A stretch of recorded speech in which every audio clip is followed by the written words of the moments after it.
नमस्कार, मैं अजय साहू और आप देखना शुरू कर चुके हैं शोरगुल टाइम्स। कहानी सीक्रेट अमीरजादा के इस एपिसोड में आहान और डैनी, क्या तुम दोनों को ये लाइफ एंड डेथ फाइट मंजूर है? रेफरी ने कहा। आहान ने कहा, मैं तो कब से इंतजार कर रहा हूँ। डैनी ने कहा। जब दोनों ने अग्री कर लिया तो रेफरी ने कुछ नहीं कहा और मैच को ऑफिशियली स्टार्ट करने के बाद साइड में आ गया।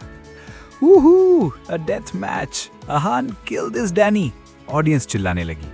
उन्हें नॉर्मल मैच की जगह लाइफ एंड डेथ फाइट देखने को मिल रही थी। इससे ज्यादा एक्साइटिंग उनके लिए और क्या हो सकता था। हाँ, डैनी ने जमीन पर अपना पैर पटका। सबको आहान को चीयर करते देख उसे बहुत बुरा लग रहा था, पर फिर भी उसने ज्यादा ध्यान नहीं दिया। उसकी एनर्जी बिल्कुल पीक पर थी। आहान ने अपनी हर फाइट को बहुत ग्रेसफुली जीता था, पर फिर भी डैनी को उस सब से फर्क नहीं पड़ रहा था। उसे अपनी स्ट्रेंथ पर पूरा कॉन्फिडेंस था। इस लाइफ एंड डेथ का रिजल्ट क्या आएगा? इस एपिसोड की शुरुआत कुछ इस तरह से होती है।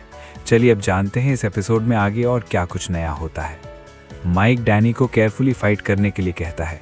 आहान और बाकी सब वहां पहुंच जाते हैं। निर्वाणा भी हॉस्पिटल से फाइटिंग एरिया में आ जाता है, क्योंकि वो डैनी को हारते हुए देखना चाहता है। जब आहान स्टेज पर जाता है तब सब उसे चीयर करते हैं। जब आहान कहता है कि वो डैनी को जान से नहीं मारेगा, तब सब सोचते हैं कि आहान को क्या हो गया है। Finally Aahan life and death challenge accept कर लेता है। डैनी और आहान दोनों का की पीक पर पहुंच गया था। डैनी की बॉडी में जेनेटिक पिल्स का असर अब तक शुरू नहीं हुआ था, फिर भी उसकी कॉम्बैट स्ट्रेंथ इंक्रीज हो रही थी। उसकी स्पीड इतनी फास्ट हो गई थी कि किसी को कुछ दिखाई नहीं दे रहा था। सब बस एक आफ्टर इमेज देख पा रहे थे। डैनी ने अपने हाथ से शार्प नाइफ बनाया और आहान पर अटैक करने के लिए तैयार हुआ। ये बहुत कॉमन मूव था, पर डैनी का स्टाइल अलग था। उसने ये मूव जिस तरह यूज किया था वो नाइफ स्लैश मूव बन गया था। नाइफ स्लैश और वेव ब्रेकर ईस्ट ओशन के सबसे पावरफुल मूव्स थे। डैनी अकेला था जिसने ये दोनों मूव्स मास्टर कर लिए थे। ये दोनों मूव्स उसके अल्टीमेट मूव्स थे और उसने इन दोनों मूव्स की मदद से बहुत लोगों को एक झटके में मारा था। इस फाइट में डैनी की स्ट्रेंथ बिल्कुल अलग थी। सबको उसकी स्ट्रेंथ इंक्रीज होती नजर आ रही थी। उसने निर्वाणा के साथ वाले मैच में अपनी पूरी स्ट्रेंथ यूज नहीं की थी। अगर वो ऐसा करता तो निर्वाणा का सिर्फ पैर नहीं टूटता, बल्कि उसकी जान चली जाती। उसके अटैक से आहान ने पैनिक नहीं किया। उसने अपनी बॉडी को स्टिफ किया और अपनी एनर्जी सर्कुलेट करने लगा। उसकी सारी एनर्जी जब शोल्डर में आ गई, तब उसने एक पंच बनाया और काउंटर अटैक के लिए तैयार हुआ। जैसा डैनी का अटैक था, जनरली कोई भी उसे डॉज करता, पर ये आहान था। आहान जो सब करते हैं वो कैसे कर सकता था? अब दोनों की बॉडी में एक एनर्जी रश हो रहा था। एक ने अपनी हथेली को शार्प कर लिया था और एक पंच करने के लिए तैयार था। जैसे ही दोनों के हाथ आपस में मिले, एक धमाकेदार आवाज हुई और सबके कान में सीटी बजने लगी। दूर से ही देखने से पता चल रहा था कि दोनों का और आप बराबर है। दोनों पहाड़ की तरह अपनी जगह पर ही खड़े रहे और एक कदम भी नहीं हिले थे। सामने वाले को लग रहा था कि उन्होंने रिट्रीट नहीं किया और उन्हें कोई तकलीफ नहीं हुई, पर वो दोनों जानते थे कि उन्होंने क्या फेस किया था। डैनी का हाथ झनझनाने लगा और आहान को भी शोल्डर में पेन फील हो रहा था। दोनों अपने साथ हो रहे सेंसेशंस की वजह से हैरान थे। डैनी ने अपना पावरफुल मूव यूज किया था, वहीं आहान ने कैनन फिस्ट यूज की थी। दोनों में से किसी एक को सीवियर इंजरी होनी चाहिए थी, पर ऐसा नहीं हुआ था। ये देखकर दोनों ही हैरान थे। दोनों ने बिल्कुल टाइम वेस्ट नहीं किया और अगले अटैक के लिए तैयार हुए। आहान ने अपनी एनर्जी को अपने पैर में एक्यूमुलेट किया और उछलकर डैनी पर अटैक करने की कोशिश की, पर डैनी भी तैयार था। उसने अपने हाथ से आहान के सिर पर अटैक किया। ये अटैक पहले वाले अटैक से भी ज्यादा पावरफुल था। आहान ने उसे अपने लेफ्ट हैंड से ब्लॉक किया और राइट से पंच करने के लिए तैयार हुआ, पर डैनी ने रिट्रीट कर लिया। वो जानता था कि उसका वार आहान के सिर पर लगे या ना लगे, आहान का पंच उसके चेहरे पर जरूर लग सकता है। मैड मैन, डैनी ने कहा। वो आहान के डेस्परेट अटैक्स देखकर हैरान था। वो आहान को मारना चाहता था, पर वो इस वक्त केयरलेस नहीं हो सकता था। सेंसिटिव पार्ट जब आहान ने देखा कि डैनी ने रिट्रीट कर लिया है, तब उसे अटैक करने का अच्छा मौका मिला। उसने डैनी के टेम्पल पर अटैक करने का सोचा। टेम्पल ह्यूमन बॉडी का बहुत होता है। यहाँ पर चोट लगने से ब्रेन सेल्स डैमेज हो जाते हैं। ये भी कहा जा सकता है कि आहान का ये अटैक फेटल भी हो सकता था। आहान के स्टांस से डैनी समझ गया था कि वो क्या करना चाहता है, इसलिए उसने कुछ कदम पीछे लिए और रिट्रीट कर लिया। डैनी कोई भी बेवकूफ़ी नहीं कर सकता था। अब भाग कहाँ रहे हो? आहान ने कहा और डैनी की तरफ स्पीड में भागा। उसकी स्पीड बहुत बढ़ गई थी और उसका अटैक वायलेंट स्टॉर्म की तरह था। इस मॉकिंग से डैनी को गुस्सा आ गया। वो चिल्लाया, "You will die today." इस वक्त आहान डैनी से ज्यादा पावरफुल था और ये डैनी बर्दाश्त नहीं कर पा रहा था। उसने अपनी पोजीशन ली और अपने पैरों को जमीन से जोड़ लिया। इसके बाद उसने अपनी सुपर फिस्ट तैयार की और जैसे ही आहान का पंच उसकी तरफ आने लगा, उसने अपनी सुपर फिस्ट से उसे ब्लॉक कर दिया। डैनी ने सिर्फ इतना ही नहीं किया था, उसने आहान की मेंटल एबिलिटी को भी तोड़ दिया था। इस वक्त आहान को कोई ऑडियंस नहीं दिखाई दे रही थी और ना ही डैनी दिखाई दे रहा था। उसे एक वक्त सिर्फ एक ब्लेड दिखाई दे रही थी। आहान के दिल की धड़कनें बढ़ गईं। उसे पहली बार मैच के बीच में घबराहट हो रही थी। उसने कभी नहीं सोचा था कि उसका इतना शांत दिमाग भी डिस्ट्रैक्ट हो सकता है। आहान इज फिनिश्ड। अचानक से सबके दिमाग में ये थॉट आया। वो नहीं जानते थे कि डैनी ने क्या मूव किया था, पर सब ये ज़रूर जानते थे कि उसका मूव बहुत पावरफुल था। आहान इस वक्त इस कंडीशन में था कि ना वो अटैक डॉज कर पा रहा था और ना ही उसे ब्लॉक कर पा रहा था। वो अगर जल्दी कोई एक्शन नहीं लेता तो वो वहीं मर जाता। "It's over for you," Danny ने सरकास्टिक स्माइल के साथ कहा। वो इस अटैक से ही आहान को मारना चाहता था।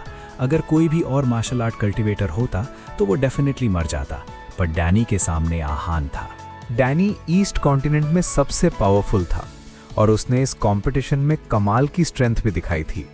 उसका कॉम्बैट एक्सपीरियंस हो या फिर उसकी इनर स्ट्रेंथ हो, दोनों ही पर उसकी एक्सीलेंस थी। पर उसका फाइटिंग एक्सपीरियंस आहान से बहुत कम था।